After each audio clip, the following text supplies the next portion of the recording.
Hello. Where'd Glenn go? Wasn't Glenn on 2 seconds ago? Are you eating chicken or are you just... Full disclosure, I am eating chicken. 100% is. I just had a banana. But I did not tell the chickens. I was eating chicken. What they don't know won't hurt them, right? Mm-hmm. There he is. There is. Hey, how you doing? How's it going, Glenn? Good. All right. Dude, take your time, swallow, have something to drink. Yeah, I don't want you to choke during the podcast. It's not good.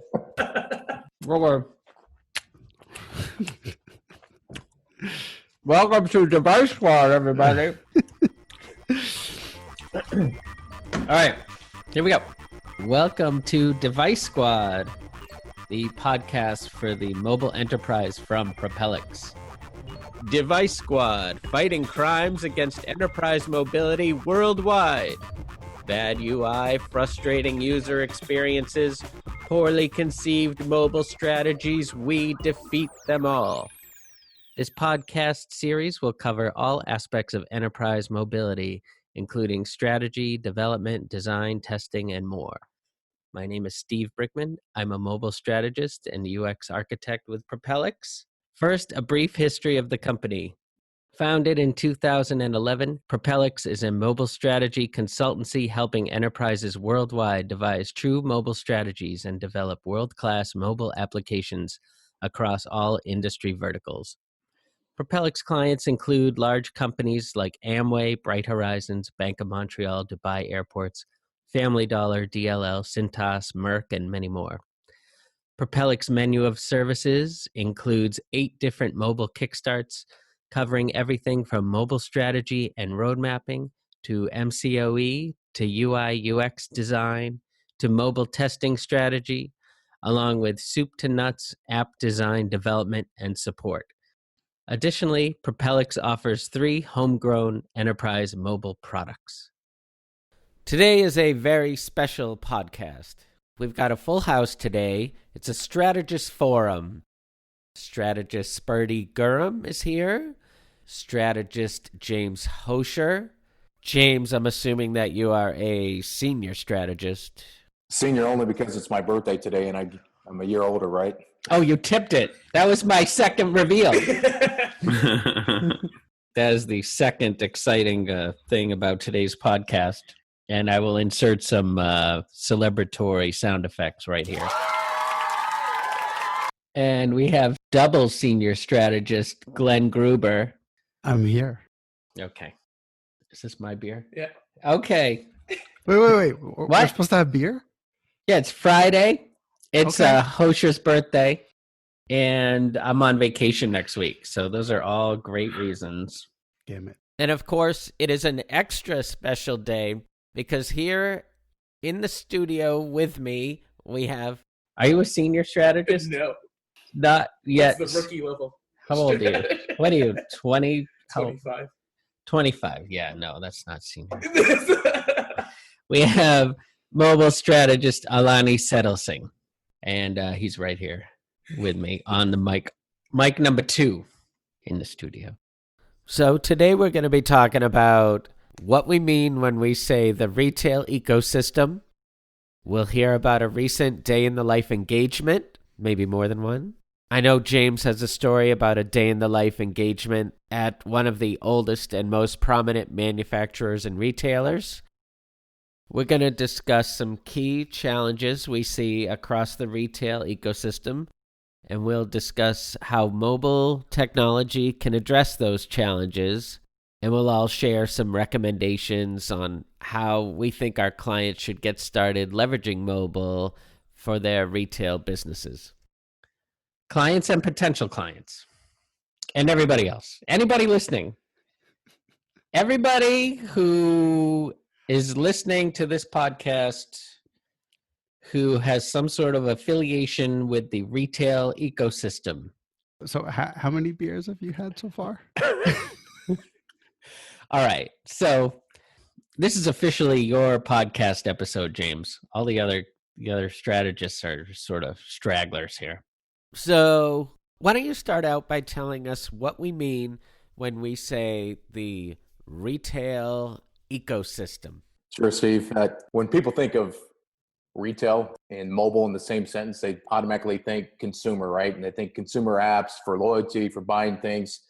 But when we talk about the retail ecosystem, we're really talking about everything kind of backstage and behind the scenes there. So literally from your product manufacturers to the storefront to your corporate employees and the connected customers. So I think when we're going to be talking today, we got to look at the whole picture of the retail value chain, if you will, or ecosystem. You recently worked with a large manufacturer retailer on their mobile strategy. Why don't you share some of the experiences you had on that engagement and tell us what you think was unique? Yeah, sure, Steve. So as you mentioned, this is a very old but prominent, successful manufacturer / retailer. We're talking 100 years in the business. You would think because of the brand, and I cannot say their name at this time because we're still engaged with them, but this is a very well-known brand. And you would think that mobile would be something that they've been very successful in and never been using out there and engaging with their consumers as well as behind the scenes, but it was quite the contrary. So we went out as a team to start off by doing a day in the life. And this particular manufacturer / retailer actually has their own corporate-owned stores. They have independent retailers that are licensing the ability to sell their products in their stores. And then they have independent retailers that they refer to as multi-focus stores, which means they're carrying upwards of 100 plus different product brands and different things from clothing to jewelry to gift cards, etc. out there. So for me, it was quite the unique experience. I'm not, being a guy, typical shopper that I like to go in and browse and take hours of time to shop. I'm pretty much one of those people that go in and out, buy what I'm getting, and I get out the door and hopefully pain-free and don't spend a lot of money on that front there. But, it was an eye-opener because obviously in a day in the life, we try and spend as much time as possible. We like to see how the whole engagement works, from the store owners' engagement with their employees or their sales associates to the sales associates engaging with the customers that they're serving that day in the store.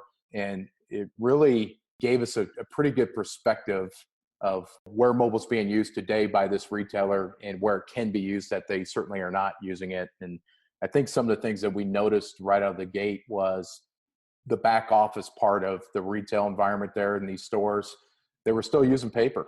Surprisingly, with all the different technologies out there and available today for using handheld scanners to check in inventory and such, this particular retailer was still doing it the old-fashioned way and going through the box and the different products that were shipped in one by one and pulling out the purchase order and literally cross-referencing what they had received to what they originally had ordered there. So it was definitely an eye-opener that a retailer that's this successful, this prominent as far as their brand out there, was still doing things very manual as far as some of their processes behind the scene.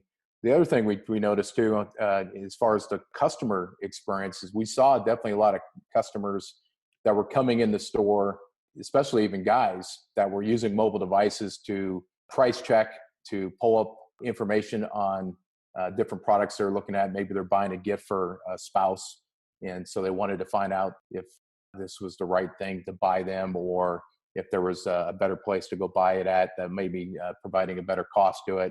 And so we definitely saw different aspects of mobility being used in that store environment there. Another thing we did notice too was that they had a loyalty rewards program, and the loyalty rewards program was being heavily used by the consumers and stuff. But we noticed in the day in the life that the corporate-owned stores were obviously integrated with corporate for the loyalty rewards program, and it worked pretty seamlessly. But the independent retailers did not have that full integration. So there was challenges that we recognized and we heard directly from those store associates about the inability to look up that customer profile and loyalty rewards points and redeem them at that time. They had to literally track things by paper and then go back either at the end of the day or even days later to enter that information in and make sure that customers are receiving their points. So, Wait, they're using paper for the rewards program? yeah, there wasn't an integration between that corporate database with all the loyalty customer information and that independent retailer systems loyalty application there. So we definitely saw where the need of full integration from the front and the store experience to the corporate backend systems was a challenge in this particular scenario. So it definitely opened up our eyes, and certainly going further into the strategy, we were able to uncover some really good opportunities where mobile could, again, help solve some of the challenges they're experiencing in that ecosystem.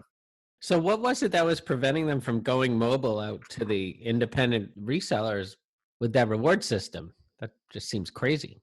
Yeah, from what we heard in talking to this client is that they have hundreds of different independent retailers that all have their own point of sale systems. They have their own inventory management systems and databases and such. So for them, it was just, they felt it would be too complex, too challenging to go out and trying to do an integration with those and not really understanding what the total effort might be. They just automatically assumed, well, we just have too many things to try and figure out here, so we're just not going to worry about it, and we'll have to just kind of go the route that we're going, which was unfortunately causing a lot of pain for those independent retailers using that loyalty rewards program. Wow. So I guess that takes us right into the larger topic of what were some additional challenges that you've come across. Well, I think that one is probably one of the bigger ones we've seen in retail or any companies across different enterprise systems, right, is this disconnected systems landscape. So we're seeing that with this particular retailer anyway, their challenges were trying to maintain a pretty wide, diverse array of applications and enterprise systems, not only in their own corporate-owned stores, but even with the independent retailers that are licensing and reselling their products out there. And one of the things is we found is we go in and we do a maturity assessment and we're trying to find out where some potential gaps are. This particular client, we noticed there were some definite shortcomings with their SOA architecture, their web services integration, APIs layer. Even though they've been around for 100 years, they have not invested as they should have in some of the areas of their IT infrastructure and environment to allow them to easily integrate with their independent retailers or even some of their corporate stores for that matter. So that was definitely one of the areas we saw and recommended to this client is to focus on trying to solve their web services integration layer challenges that they have and using solutions like an MBAS platform out there, API management, gateway tools and things of that nature to help reduce these challenges and give them the ability to integrate easier with these independent retailers and solve those pains. This is Glenn. I want to pick up on some of those things that James just talked about. I mean, number one, earlier this week, I led a panel at the ET Exchange conference around digital transformation. The specific topic that I was leading that panel for was about application modernization. James talks about the fact that this is a 100-year-old company.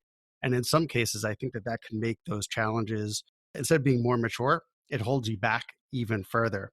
Because one of the main challenges that companies can have as they go through modernization initiatives is just, why do they do things the way that they do? Because it's always been like that. Like there's so much ingrained, this is how we do things, that when you start to think about how to do things differently, that becomes a big challenge. And also, when you've been around that long and you've got systems that were pretty low level at the beginning and based on the technology that was there, when you start adding new features and capabilities, the first thing that you do is to try and build on what you already have, as opposed to looking for new solutions. These platforms that companies can have, it's almost like an architectural dig. So you've got your baseline of this is what we had at the beginning, and now we've added this layer on top of that layer on top of that layer of code.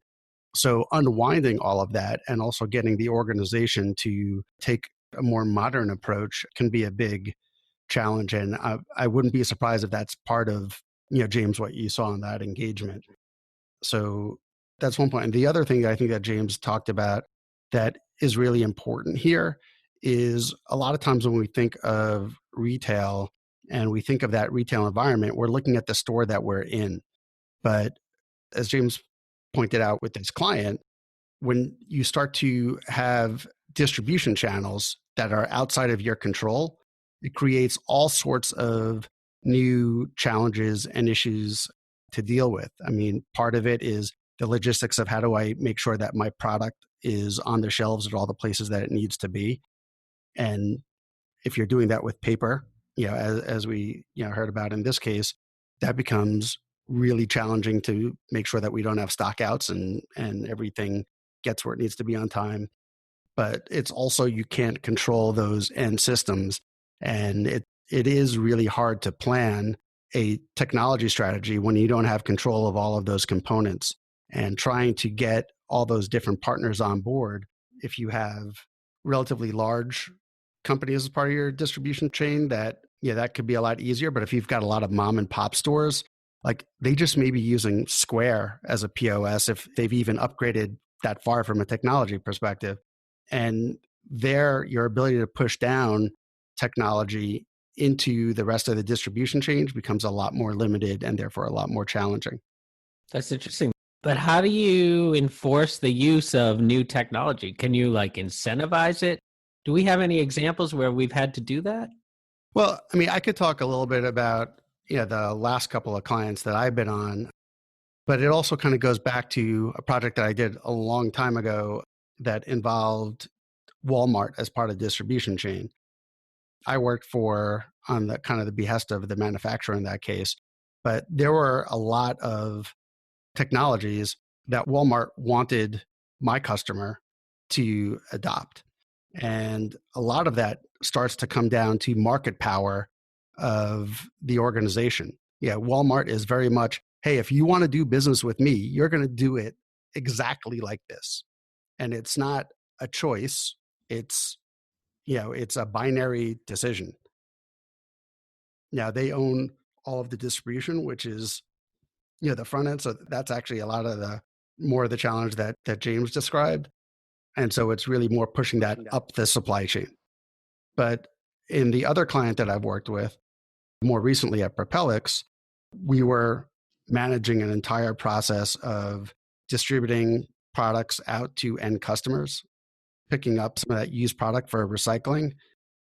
But then we've also seen how kind of that next level of sometimes the people that we were distributing to was not the end customer, wasn't that the retail outlet, but it was to a distributor who was then had their own process to get that product out to the more local retailers. So it's definitely a challenge that we've seen. If you are the intermediary, it's a matter of maybe working more closely with the different channel partners, as it were, to try and help extend that technology further down the food chain or distribution chain, I guess I should say. Hey, Glenn, this is Alani. And I think it's also important to note how much, customer expectations play into how these companies are utilizing these new technologies. You brought up a mom and pop store, and what people would typically expect to see, where it's the different point of sale systems and being able to use different functionalities, like Apple Pay or being able to pay with your watch and so on and so forth, versus, like your Walmarts or your Targets, where customers come in and they readily expect to be able to do things like that. So I think companies need to understand, where the need is relevant or the need is there, versus having these different functionalities available simply as a nice to have for the consumers that they're working with. I definitely agree with that. And the one thing with this particular client, it was really about education. As Glenn pointed out, when you've got a 100-year-old company, they're used to doing things the way they've done it for the last 100 years. They don't really know what they don't know, right? They don't know the benefits that mobile can provide. They don't understand those business cases or the use cases out there. So it's our job as strategists, by going in and learning about how they do things today, we can, through our expertise and experiences that we've had across a lot of different clients, can come in there and help educate that, it might take a small investment up front. And that's what we heard from the stores, is that even though our client was offering an inventory management mobile solution for them in a point of sale mobile handheld device, it was that upfront cost that was kind of the pushback for the store owners, especially the independent retailers, who were saying, I don't want to spend $1,700. I can't afford to spend that investment up front. But when I was able to go out there and meet with the store owners and talk to them about using this type of technology, you can get your inventory done in an hour versus 4 hours. That means that now you have 3 hours that the sales associate can spend working with your clients and driving those relationships and hopefully securing more sales for you versus taking them away from that interaction that's more important in the store, on the store floor there, or can reduce labor costs, which ultimately would pay for that as well. So I think it's a lot of education. It's a lot of making them aware that you might have a small investment up front, but it can pay huge dividends back pretty quickly if used right and integrated properly.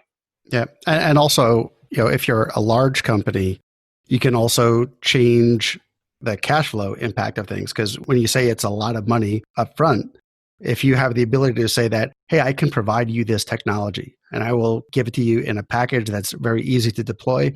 And instead of paying upfront, I'll basically carry the paper. And you can have all of this technology, the software, the hardware, the entire solution for X dollars a month. And now you've taken that from what might be a capital expenditure that they have to be able to plan for and afford at that time to it's like $20 a month or whatever the number is. That makes it a lot more manageable and reduces those barriers to adoption because now you've taken that right off the table. BYOD also comes into play too, right, Glenn, where most of these people, the store owners, store associates have mobile devices. We all have mobile devices and sometimes multiple mobile devices. And so giving them the ability to download an app and use their own device, as long as it's secured properly and such, gives them another avenue to leverage that technology without a huge investment that's typically required a lot of times with hardware itself. Yeah, and adding to Glenn's point, this is Spurti. With Square POS, you don't pay a upfront fee for the huge hardware costs, but instead you pay a cut every time someone uses your product, and that's 1% or maybe, I don't know. So that's one way to do business is there's no upfront cost in terms of like $10,000 or $20,000, but you just give a share of the money that you make with the sale. And that's one way to do it.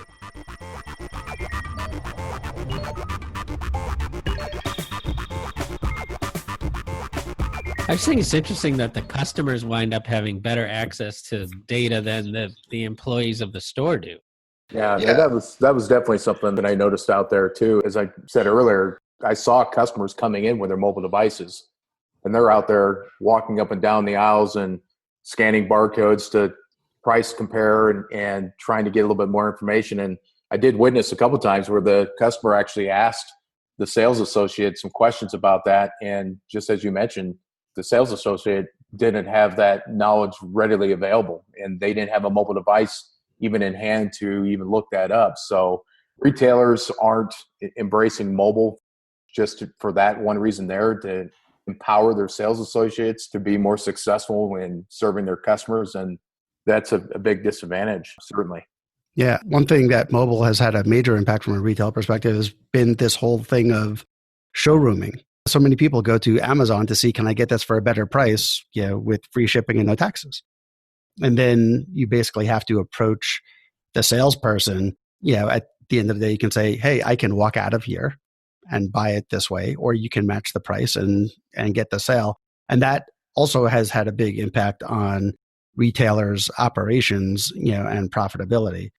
And more than that, it's not just that you may get shopped against, but a lot of times, especially if you are an independent retailer or you're selling many different products across different categories, in that store, you may not have the level of knowledge about that product that either you need to make the sale or that the customer has in the first place.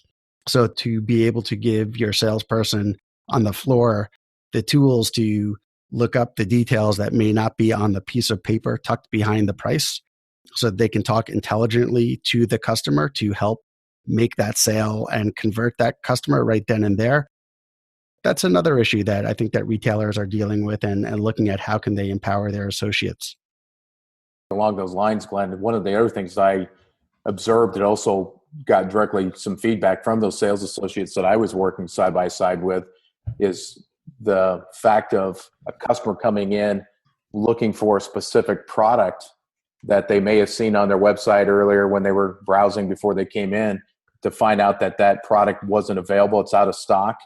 And then the sales associate didn't have the ability to order that product right then and there for them and even ship it to their house, or order it and say, hey, I can have this to you in the next day even. So definitely, you run the risk there of upsetting the customer, or, losing the loyalty of them to come back because you weren't able to serve them at that point in time.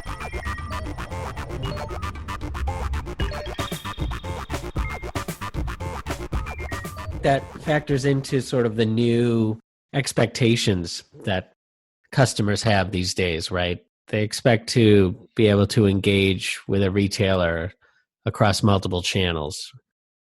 I definitely think that's the case, right? I mean, me personally, I love shopping via my mobile device because literally if my wife and I are out and we're talking about my daughter's birthday coming up and she's throwing some ideas out, I can sit there on my mobile device and quickly start searching and find something and order right there.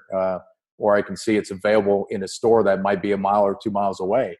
And so, yeah, our expectation, I think, as consumers has really changed quite a bit over the last 2 decades with mobile, right? Because we just now automatically expect that we can buy anything, anytime, anywhere, through any channels, and have the ability to track that order that we had or get an update on that.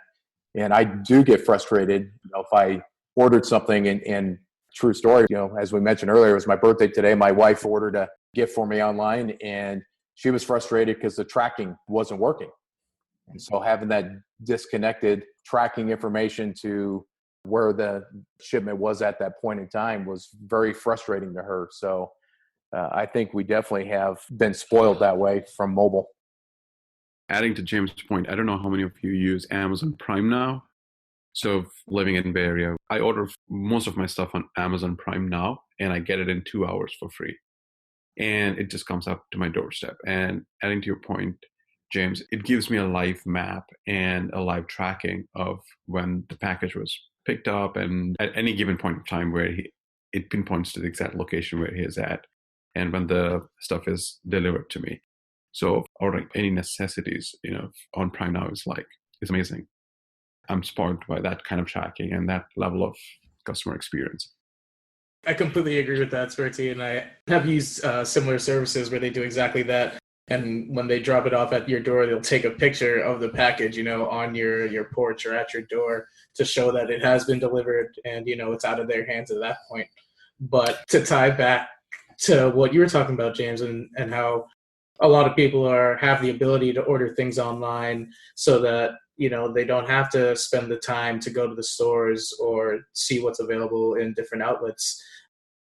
Sometimes people run into the issue, and I know I've done it a couple times, where you order a product online and let's say like a large shirt, for example, and then the product gets to your door and the size wasn't properly detailed or it doesn't fit exactly as you expected, which brings like another level of discomfort towards the customer, because now not only have they wasted their time, but they may have to go into the store now just because the product details aren't really helpful when it's described online versus when you see it in the store. So I think companies need to be aware that even though having services like Amazon Prime and having the ability to order things online, visiting the store may be more beneficial as a convenience effort and just a ultimate customer experience.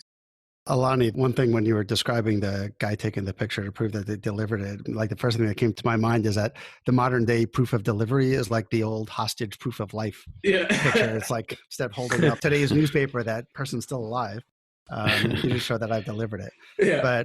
And what you also described, like I barely buy clothes or shoes or anything online just because I need to feel comfortable that it's going to fit me. But going back to the last podcast that we did with Spurti, on AR, like that's actually something that if you start to bring that into the applications, you can be sure that the fit is going to be better, whether it be by using the 3D kind of imaging that Apple has on the iPhone X or new technologies to follow.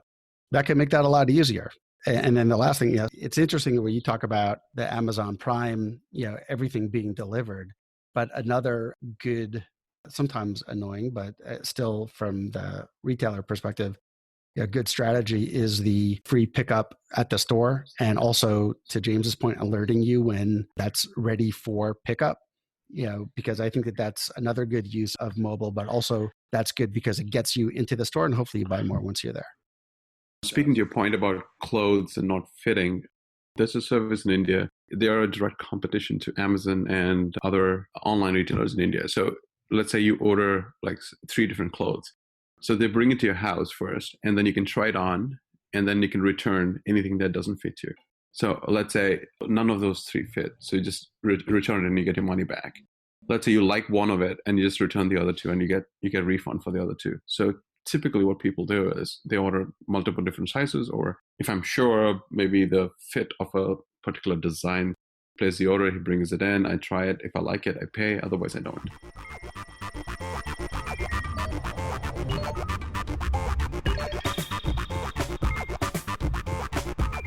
India is more of an economy where they don't have credit system in place properly. So they even do cash on delivery. What that means is essentially you're just placing an order. He brings it to your house and you try it. You'll like it. That's when you give him money to pay for it. Otherwise, you just say, I don't need it. It's a little bit like Stitch Fix too. Stitch Fix is something that my wife uses. We have some other friends who do as well. Basically, you kind of give them some insight as to the style that you like. And then every month you get like a box of clothes. Okay. That kind of fit that style, and you keep what you want, you return what you don't like, and they actually then start to use that data to give you better, hopefully, suggestions the next month when you get your next box of clothes. I've tried something similar, like Buy 4 Club, and that was bad. But well, my wife said pretty good results with that. So anyone listening, give Stitch Fix a try, and Stitch Fix, maybe you want to be a sponsor of our next podcast. Buy 4 Club, they sent me swimwear in December. I'm like, it doesn't help. There's like an eyeglass company that was doing something similar. I don't know if they're still around, but they would send you like a box full of eyeglasses and then you would. Yeah, Warby Parker. Relative to like rewards programs in the retail industry and just, how the privacy works within it. There was the story that I heard of this woman, I think she was in her college age, and she had just found out that she was pregnant. So she went to the store, purchased all the things that she would need for, a coming child, your diapers, your formula, so on and so forth. And that company used those receipts to see that a child was on the way. So they thought, it would be beneficial to send her different coupons, different products for a baby. And they sent this to her parents' house, who actually had no idea that she was having a child.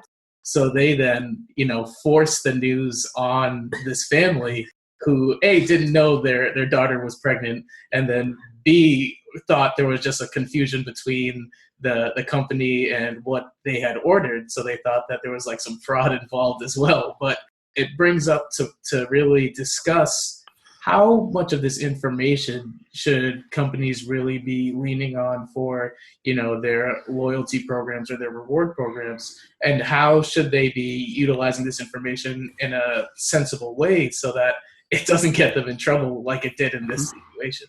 Yeah, that was Target, if I'm not wrong. I believe a few years ago, and because it was a big New York Times article, and it got a lot of play because some guy just playing around with data analytics at Target, and boy, did he get it right. He created this super awesome algorithm. It caused a lot of family issues back home, and they had to dial that back. Obviously, it was in the Times, so it was a huge kind of negative publicity thing, even though all of the data analytics people thought it was super cool.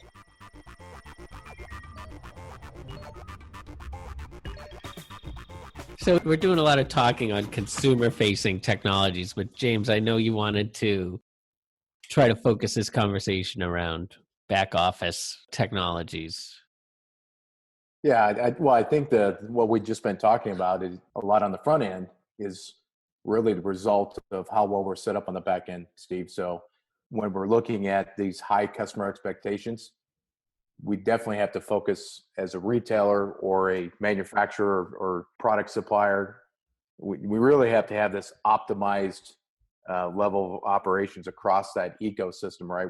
Our mobile strategy has to be aligned with our omni-channel strategy, because today there is this need to be very aggressive in our fulfillment models to make sure that if we're promising, next day delivery or the ability to ship to store or ship from the store to a customer's relative or other location, that we have that capability to do that successfully and to be able to keep that consumer informed through that product journey, if you will, from the time they ordered it to the time they actually is delivered or received. So that's something that is continually overlooked, is we just take that for granted as a consumer, that every company, even a 100-year-old company, has all that figured out and is successful at doing that. And I think we've all seen over the last even 12 months with some of the challenges that there are out there in the retail industry. And certainly there's a lot of security threats that are going on and such out there. So we have to be able to protect that data, but also be able to make sure the data is available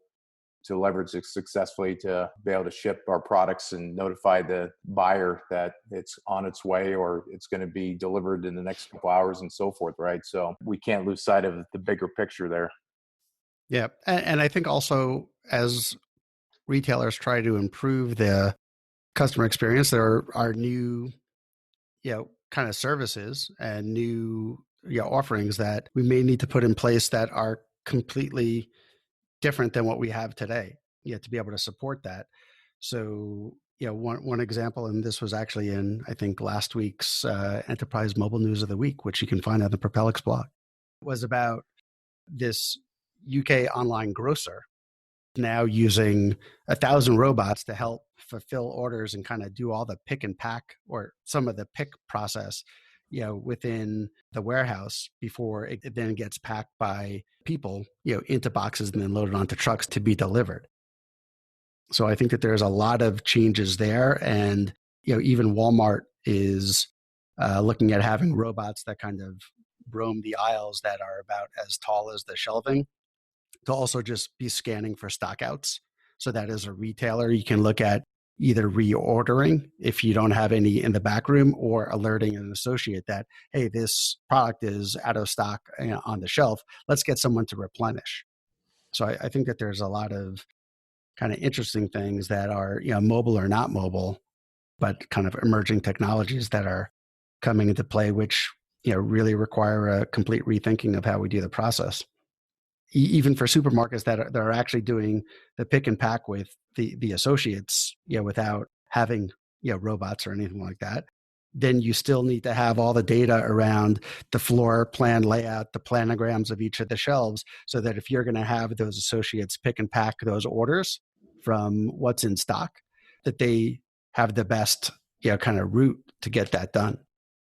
Eventually, robots will be taking all of those jobs, right? They'll be replenishing the shelves themselves and reordering items themselves.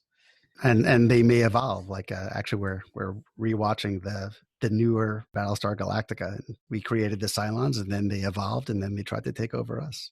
Okay, if you haven't watched that show, just go watch the show. It's fabulous. It's a great remake. It's not at all like the 1980s version. Just watch it.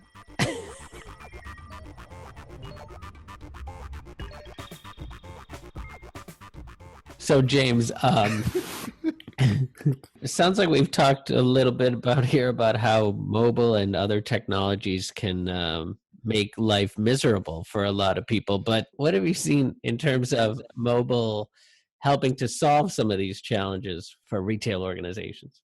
Sure. I think one of the areas that I saw definitely in my most recent engagement and past engagements is the supplier relationship.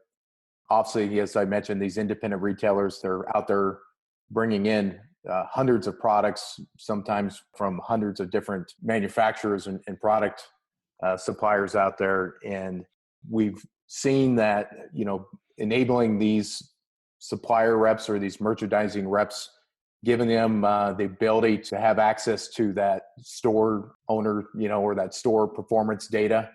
It gives them the ability to go have really meaningful, value impacted conversations with them that says, based on, for example, this upcoming season, we've got Thanksgiving, we've got the holidays of Christmas and so forth, ability to look at last year's data to this year's seasonal trends and stuff, and giving them the ability to have, really insightful conversations that these things are the ones that are selling the best right now. These aren't producing as well as we had hoped.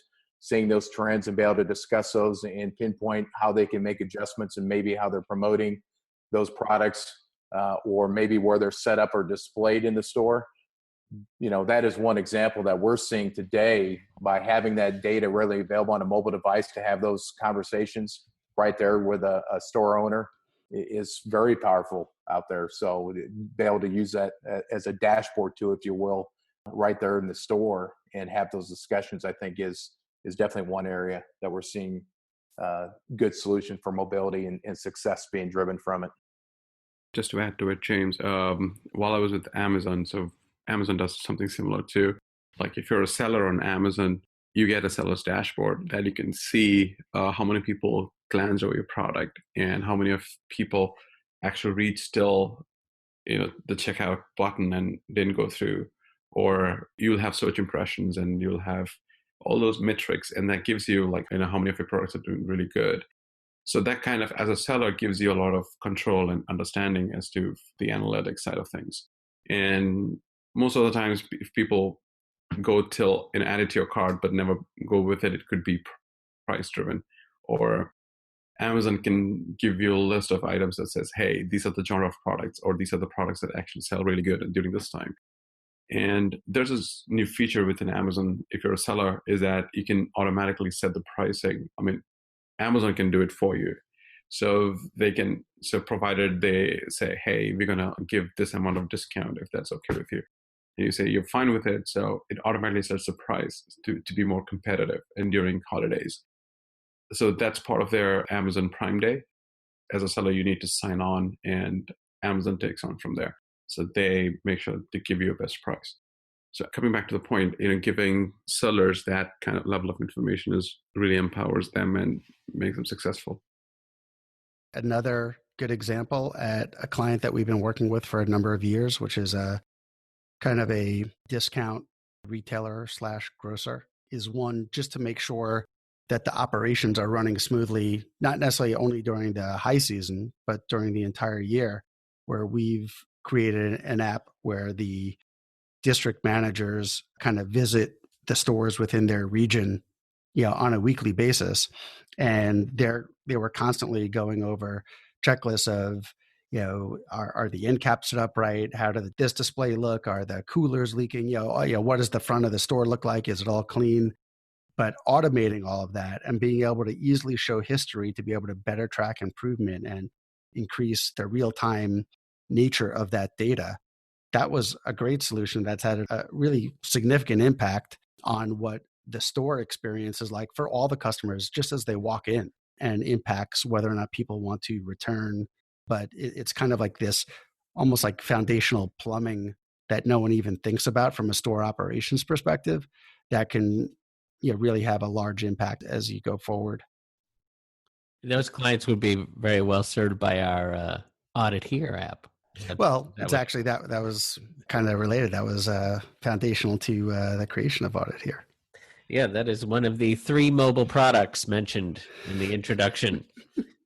Yeah, I think along those lines too, what we've seen is the onboarding retailers with the supplier. That was something that I heard firsthand with my most recent day in the life visits at this particular independent retailer that I went out to visit. They moved from a competitor's product line to this client's product line. And they said that was one of the advantages that they had, was the ability to look at a mobile app that provided short videos on how to set up their product displays, how to promote their products, different training that they could provide right there on the store floor for their sales associates. They had seen a lot of value in that and in success in quickly onboarding themselves, as well as they're training their folks out on the floor to sell those particular products. So what did you wind up building on that job? Were you able to convince them of that mobile is better than paper? And the interesting thing, again, because we were able to open their eyes and educate them on where mobile can drive success and optimization across their whole ecosystem by using Propelics frameworks and techniques for ideation and concept generation, we actually generated over 100 and some different mobile use cases that weren't even consumer focused. They were all behind the scenes. An application, for example, that helped the field sales and leadership team having availability and access to that information, again, on their different stores that they're managing, the performance of those stores, how they're doing on a seasonal basis, how they're doing with their loyalty rewards programs and such. So that was one of the opportunities that we're now looking at delivering with them. The other thing was, again, enhancing the capability to do better inventory management through mobile devices, be able to integrate that in through a BYOD type offering. So it doesn't preclude them from having that because of the high cost of mobile devices and such. And the other thing was, around the onboarding process, the training, educating them how they can, again, use mobile to deliver valuable information, from how to set up product displays and do promotions and sending out alerts and notifications about new discounts or special offerings for specific products and stuff that they can start offering to their customers out there. So it really opened up quite a different avenues for them to leverage mobility to drive success and hit their business drivers.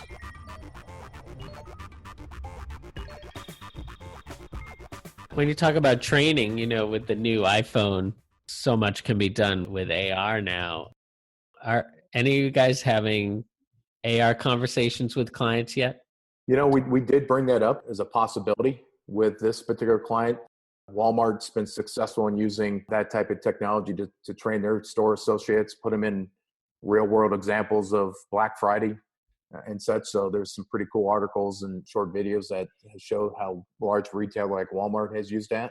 But I still think some of these retailers, especially the ones that have been around like this one for 100 years, are a little bit slow adopters. They'd rather see others kind of prove the success of that technology before they jump on, especially when they're still trying to learn how to walk and just start leveraging it for inventory management and other simple forms of mobile technology in the retail ecosystem.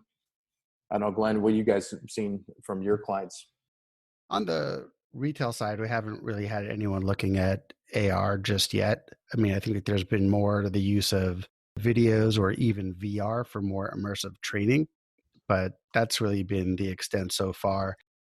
Although I could see potentially when you're thinking about AR for if you're trying to relay out your retail space, yeah, that could be kind of an interesting way to see what it would like if I moved this thing over there and vice versa, to see how things might impact traffic flow rather than just physically doing it first and then saying, oh, that doesn't look so good. What about just talking about interactions between employees in a retail organization? James, did you find any opportunities to leverage mobile there? Yeah, we definitely saw that where, again, by giving the sales associates mobile devices, they're helping a customer and they need to get something from the back room or need assistance looking up something, they could use a mobile device to quickly communicate to another store associate. We definitely saw that as a use case and have seen that being used already today with other retailers out there. Also, just the interaction between a consumer, again, and the store associate by looking up, being able to look up products, getting a little bit more information to be able to help that customer find the right product for what their needs are. We're definitely seeing mobile driving a lot of value in helping secure the sale versus losing the sale because they didn't have that tool, if you will, at their hands to be able to assist them at that time of need. Yeah, I think that would actually be a great opportunity for mobile. I can't tell you the amount of times I've been in a store where I spend more time looking for an employee that is free to help me as opposed to being able to actually just find the product that I need. if you had something like a heat map that showed where all the concentration of the customers were, or something like that, or the availability of the employees that are working at the store you're in, just so you can get helped quickly, as opposed to, spending time walking around, not finding what you're looking for, and then ultimately getting so frustrated that you either leave or you just no longer want to purchase what you were going in there for. I think there's opportunity for companies just to understand from their business perspective and a consumer perspective how much that customer relationship means to potential customers and ways that they're willing to help on both ends. Yeah, James, you mentioned that you came up with like over 100 possible features, use cases at that ideation, which I think is pretty typical. That's about our average, I would say, somewhere around 100. I'm always amazed when the day in the life specifically, and this has happened multiple times to me on engagements, where the day in the life actually results in a product that nobody saw coming.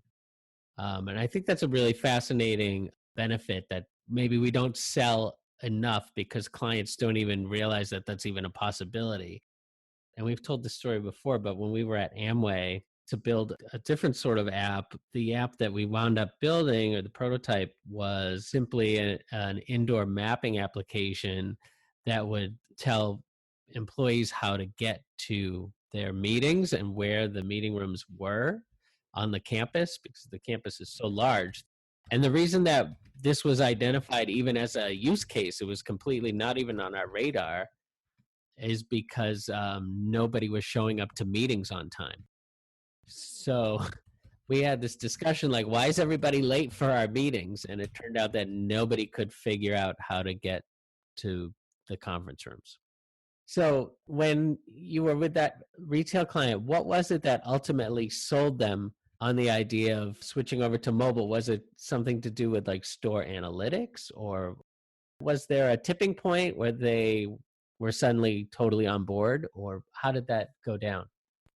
The one that drove them to definitely move forward with the roadmap and really started investing more into doing some additional prototypes with us was empowering their field sales organization to have access to their customers, the store performance data, and the ability to have those meaningful, powerful conversations with a store owner. Because a lot of times they want to get 5, 10, 15 minutes with a store owner because the store owners are so busy. And they're, as Glenn was talking about with one of his clients, you have these district managers or regional managers that are managing multiple stores out there.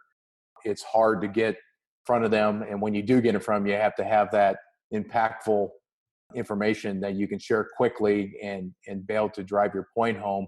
And I think with this particular recent customer of ours, we saw that this was a huge opportunity because, to be honest with you, what we found out is their field sales organization, they literally have over a dozen different data points and reports that they're constantly having to review daily, weekly, monthly to keep up on all the stores that they're maintaining a relationship with from a supplier or field merchandiser perspective. And most of this data was in Excel spreadsheets. And so it's very time consuming, very complex. And so giving them that data in a very easy to read and consumable format on a mobile device, showing some very great looking UI from different types of graphics and charts and stuff, really sold it for them. The regional sales manager said just limiting the paper that they print and consume, monthly throughout their sales organization, throughout 500 and some sales reps out there, will more than pay for itself because it'll be millions of dollars of savings there. So I think that was the tipping point. So again, it wasn't a consumer facing app that drove mobility for them. It was recognizing finally that mobility could really help their field sales organization be more productive, build better relationships with their stores that they're managing and the store owners themselves, and being more valuable to them was really the tipping point there.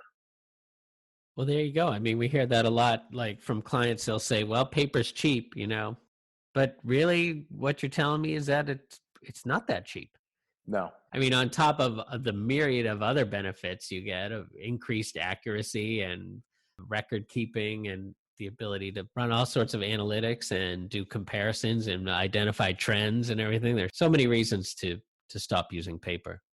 Well, and then the other fact too is that what we heard from this client is that the way these reports are produced, and again, a lot of those were being produced as Excel reports that are then presented to the field sales organization. They're a lot of times getting this data a week or 2 weeks later. And so they're not getting it real time when they could potentially be solving issues that come up at that point. They're getting it, well beyond when something, a negative impact happens, right? And so just even for that fact that being able to have that information in near real time would be able to solve some of the current issues that they face on a daily basis.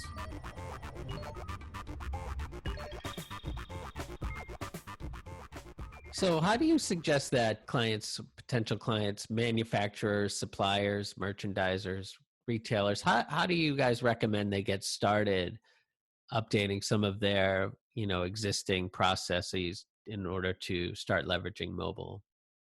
First and foremost, what we always recommend, right, at Propelics is having a well-defined mobile strategy is first and foremost important, and making sure that mobile strategy is aligned with, in the retail world, your omni-channel strategy, or if you have a digital strategy, making sure that mobile is certainly a part of that digital strategy and not just an afterthought is definitely one of the first stepping stones that we recommend for our clients. I'll add in that the one thing is to make sure that you're also thinking broadly across the entire organization and not just the store experience or the sales experience, but also look at your distribution chain and logistics, because there's a lot of opportunity there as well. It's surprising how many people don't really know exactly what is in transit and when is it arriving at my store, and being able to even feed that information to an independent store owner who's expecting a delivery and has maybe a customer that they think is going to come in to do that pickup.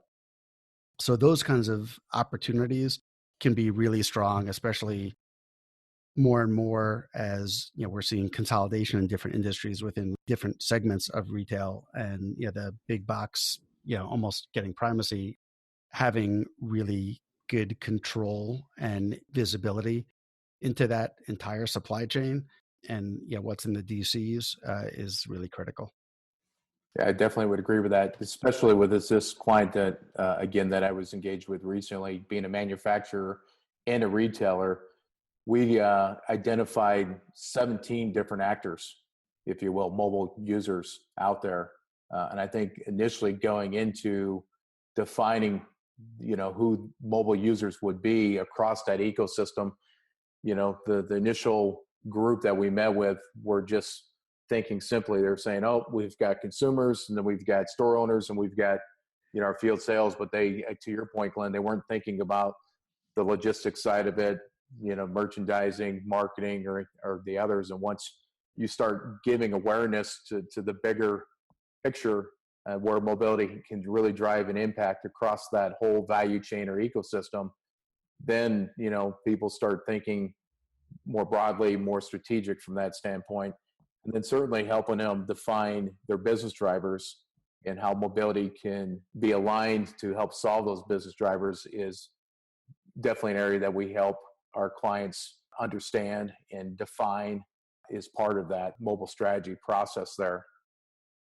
And actually, one other thing that when you're talking made me think of the changing face of retail, and also how retail changes from a seasonality perspective.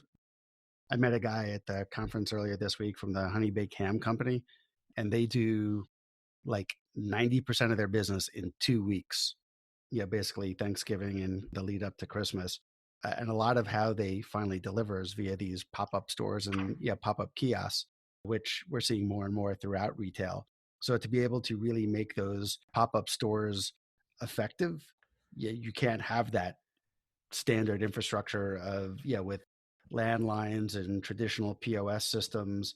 And that's where mobile technology can also really have an impact, as those operations and retail outlets transform. Yeah.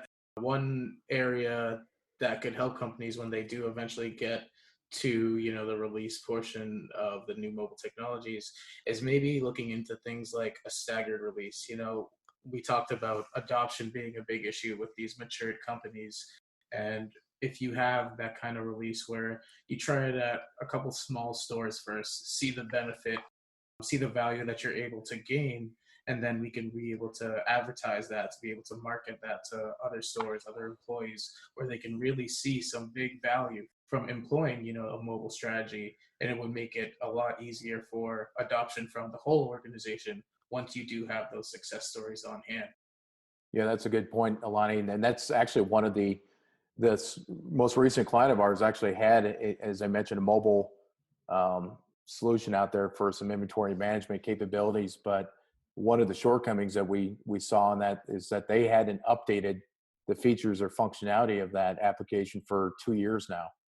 Mm-hmm. And so one of the challenges that in the pushback they were getting is that it hadn't been updated. It's older technology. They're using an old Windows C type device, and it's very antiquated. It wasn't any of the new mobile type technology out there. And so one of the challenges that we saw is that because they aren't continuing to do ideation and identify where the opportunities were to enhance their existing mobile technologies out there to improve that customer interaction, to improve the ability to use that.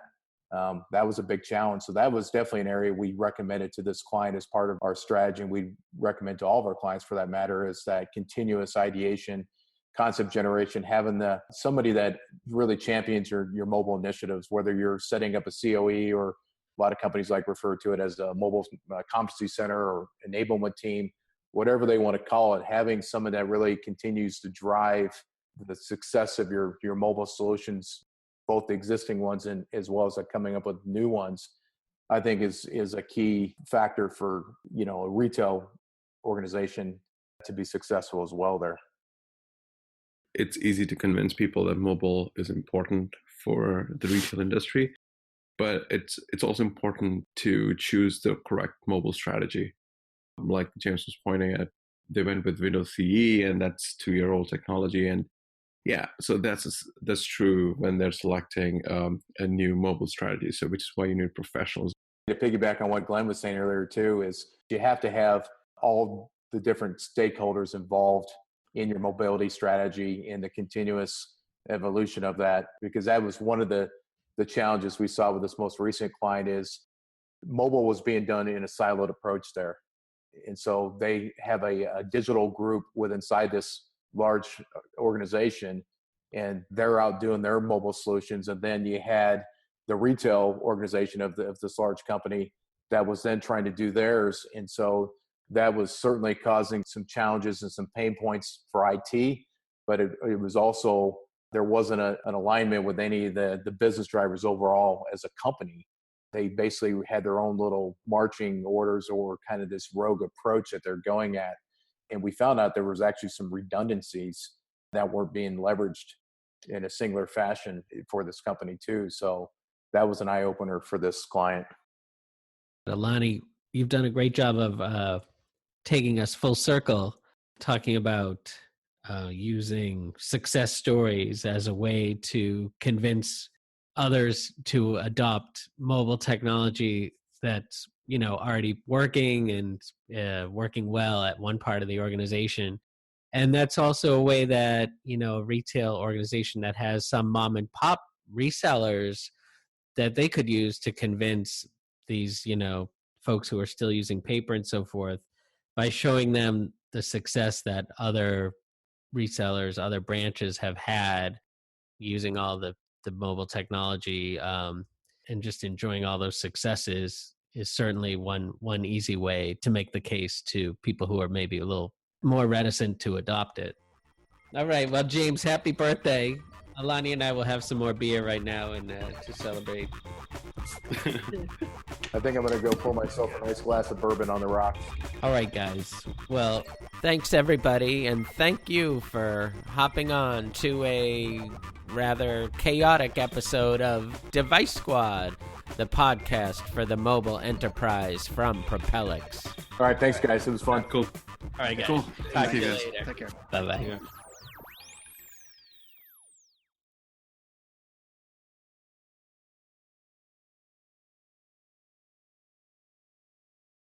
try and do some sort of ending. I don't have anything pithy to say off the top of my head. Who's feeling pithy today? Oh, me. Jesus, if we only had someone who used to be a writer at National Lampoon and could come up with something really smart to say at the I'm trying to Google what pithy means. You know what? I can add pithy in post. We'll be fine. All right. None of this is usable. There you go. No, not at all. Yeah. You know what? We should do a podcast where everyone is drunk. That'd be fun. Well, I think that we were halfway there on this. Now's your chance, guys. There you go. Yeah.